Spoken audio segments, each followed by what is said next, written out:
David Jotaro qui prend. Donc est-ce qu'il va... Oh, il va nous sortir Kazuya? Non. Je refuse d'y croire. Je refuse d'y croire. Plante Piranha à 1000. Voilà, c'est ça. Du bon zoning comme on aime.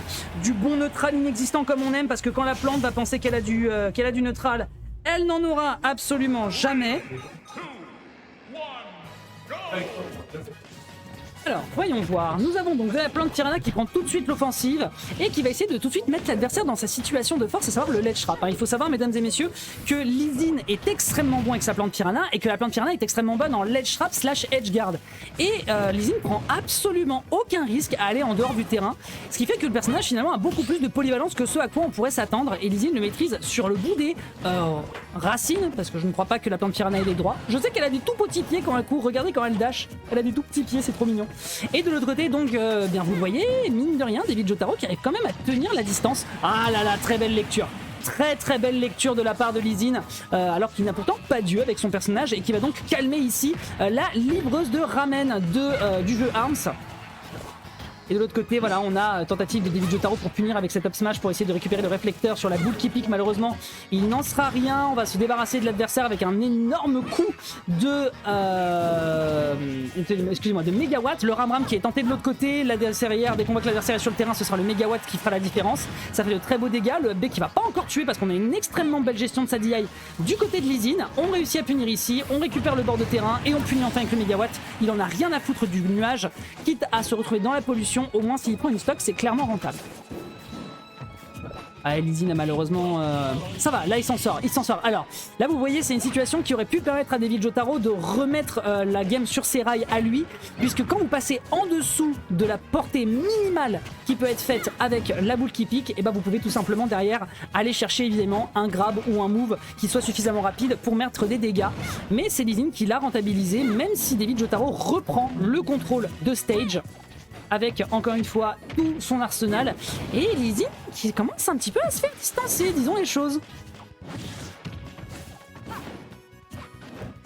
Ok, est-ce qu'on peut réussir à trouver une punish? On va trouver ici un très très bon backer. On rappelle seulement 2 frames actives, mais les dégâts et le knockback sont colossaux. Un autre coup ici avec le dragon. La main gauche, hein, quand vous pensez que la main droite n'est plus là, la main gauche elle est clairement présente. Une petite dash attack, une petite boule qui pique, le nuage pour essayer de mettre un petit peu de pression, un down smash malheureusement ça ne touche pas, le grab qui ne fonctionnera pas. Les nouilles ont beau être vachement extensibles, elles ne toucheront pas ici, et un down B encore une fois du côté de Lee Sin, puisque David Jotaro avait trop confiance dans son ledge trap. Ah, le mégawatt. Lee Sin, il faut le revenge kill, absolument. Est-ce qu'on peut tuer avec un up throw ici? Je me demande, ça fait longtemps que j'ai pas vu Lee Sin utiliser l'up throw. Down tilt up smash, la classique de personnage. Wow, les dégâts dans le shield sont quand même pas mal dans son style. Voilà, le dragon, Paris, on peut revenir sur le terrain sans difficulté. Un down smash derrière en contrôle de position. Et ça permet à Lee Sin, en prenant quand même quelques dégâts et en se faisant corner. Oh shit. Ok, on reprend le terrain sans problème, ça s'est joué à pas grand chose. Aïe aïe aïe aïe, il a voulu utiliser tout son air drift pour aller le chercher, malheureusement ça ne sera pas récupéré. Le up smash ici qui est très bien joué du côté de David Jotaro qui nous a montré à plusieurs reprises que Lee Sin n'avait pas cet outil pour pouvoir revenir sur le stage. Faut punir, down throw, bien vu, forward air, up air, derrière, boule piranha, bien joué, down B, ça ne tuera pas. La boule, on a consommé le saut. Down B, oh là là là là là là, cet homme, on revient sur le stage évidemment. Et ça met quand même de très gros... Oh non! Il a voulu tether pour récupérer le stage et s'est raté sur la B. Résultat, c'est Lee Sin qui, quand même dans un petit clutch avec une très belle phase d'avantage, va réussir à mettre son adversaire en difficulté. Bravo Lee Sin. Franchement, celle-là, on peut le dire, elle était sucrée, elle était lyophilisée, elle était... Je sais pas où je vais avec cette blague. Je voulais dire un truc en rapport avec la biologie des plantes, mais...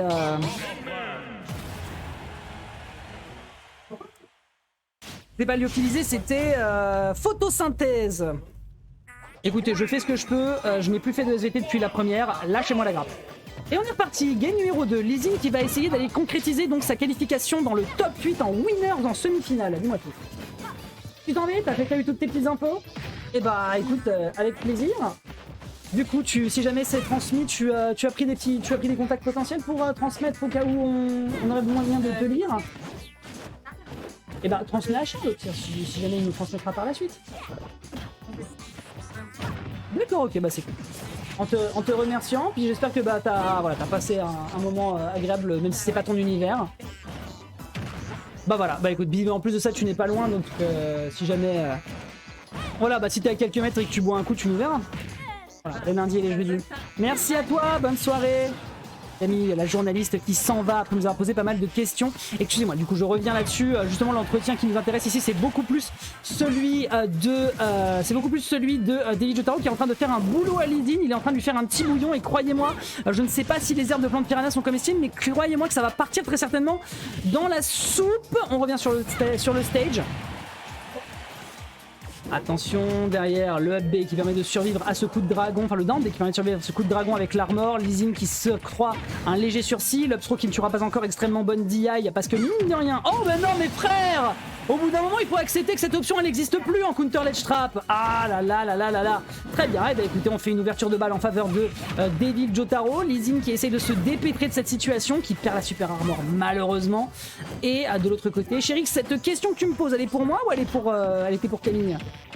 Ok, directement la sanction est bien trouvée, il y avait un down smash à aller chercher, malheureusement il ne sera pas encore pris ici par le joueur de Plante Piranha qui essaie de récupérer le bord de terrain. Très bon jeu avec le délai du dragon de la part de David Jotaro, il y a peut-être un kill à aller chercher, le Ramram qui fait le boulot. Est-ce qu'on peut tuer au mégawatt, au dragon? Non, ça ne sera pas le cas, on se précipite malheureusement, on ne prend pas le kill, mais on le récupérera avec un excellent up smash. David Jotaro qui a bien fait le taf en termes d'adaptation. Pour moi j'ai fait des études de juridique mon cher. Tac, plus 4 droit du travail, mais c'est pas le sujet qui nous intéresse ici. Ce qui nous intéresse, c'est est-ce que Lee Sin va être capable de revenir dans la course? Bon pari, on a voulu punir avec son neutralaire et non. Oh non! Oh non! Il avait le droit de le faire étant donné qu'il était en avance. Extrêmement bien joué ici de la part de David Jotaro qui propose un 3 stock net, clair et sans bavure face à un Lee Sin qui, disons les choses, c'est peut-être un peu reposé sur ses habitudes.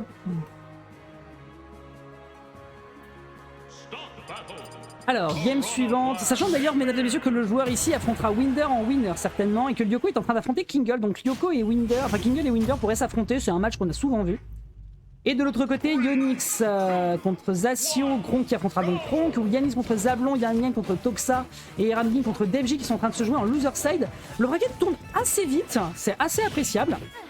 Et on est parti immédiatement, autant pour moi, sur la game numéro 3. On n'oublie pas, c'est un BO3, mesdames et messieurs. Le joueur ici qui perd est disqualifié du winner. Il partira en losers bracket.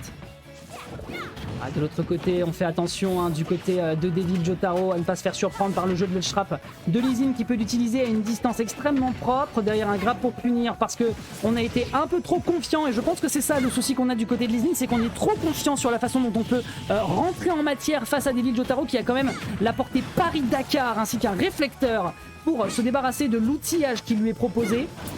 Donc malheureusement, ouais, là David Jotaro, eh bien, il passe sur le boulevard Lee Sin et il se permet même de faire des crissements de pneus dessus.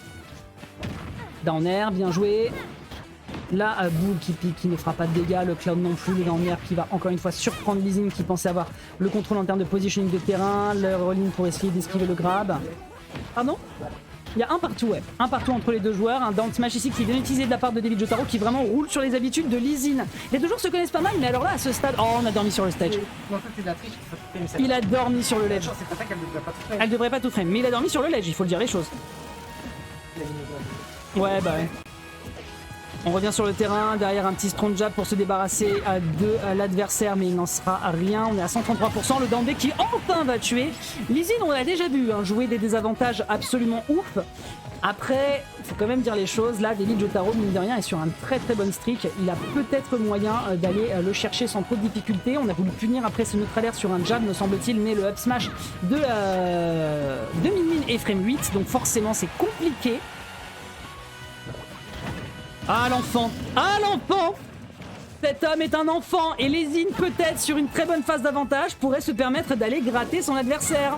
Voilà, on va bien delay sur le bord de terrain pour éviter de se faire avoir sur un timing qui serait facile à déceler. Voilà, bien joué, encore une fois, une très très belle gestion de son avantage de la part de Lee Sin. On trouve pas de up air malheureusement. Hop là, pas de back air, l'air dodge qui est très propre. On punit directement en back throw. On n'arrive pas à récupérer le down B, ça se joue à pas grand chose. Est-ce que Lizin peut peut-être aller chercher cette game numéro 3 en sa faveur? On fait un forward throw, on utilise la boule qui pique, il n'en sera rien. Le nuage qui va mettre un petit peu de damage derrière de l'autre côté. Ah oui, faut pas oublier ça, c'est que si tu réflectes le nuage, c'est l'adversaire qui commence à prendre les dégâts. La super armure, il est à 215, mais c'est un enfant enfin. Le dragon qui va passer justement de l'autre côté, qui va mettre l'adversaire en situation désavantageuse, et ça peut potentiellement être catastrophique. On trouve malheureusement pas ce grab. De l'autre côté, la plante piranha, up pierre, up tilt, la boule piranha avec le B neutral, le down B, il dit pas qu'il prend le kill. Cet homme est insupportable, mesdames et messieurs. C'est pas croyable. Il a été tellement patient sur l'air dodge, il ne s'est pas précipité et il va aller chercher cette game de winner semi-finale alors que Devil Jotaro l'avait mis dans ses pires retranchements.